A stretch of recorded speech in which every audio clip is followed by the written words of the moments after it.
Jeg var træt af min hud, fordi at jeg synes, jeg døde rigtig meget med træt hud, fine linjer under øjnene, men også de her mørke render, som rigtig mange af os får. Nu er jeg snart 26 år, og jeg synes allerede godt, at man ligesom kan begynde at se huden også så småt ælde stille og roligt.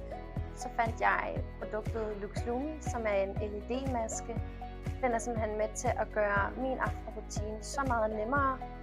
Jeg bruger LuxLumi hver aften, cirka 10 minutter, som en del af min aftenrutine. Til min ansigtsmaske om aftenen, der bruger jeg de produkter, du kan finde på LuxLumis hjemmeside. Blandt andet deres cremer. Bruger jeg sammen med masken, så smører jeg et lille tyndt lag på, putter masken udenover. Og det synes jeg også har været med til at gøre noget godt. Efter hver gang jeg har brugt masken, så bruger jeg en af LuxLumis cleaning sprays til at rengøre min maske, hvor jeg bare lige kort sprøjter det på, og så tager jeg min lille klud og lige tørrer den af indeni.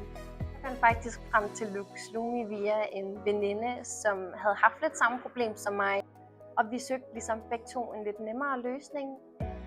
Og det var så her, hun fortalte mig om den her LuxLumi LED ansigtsmaske, som hun har begyndt at bruge, så den måtte jeg jo også prøve.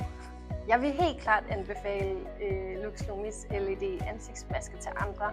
Jeg synes, den har gjort så mange gode ting for min hud. Den har blandt andet været med til at reducere mine fine linjer under øjnene.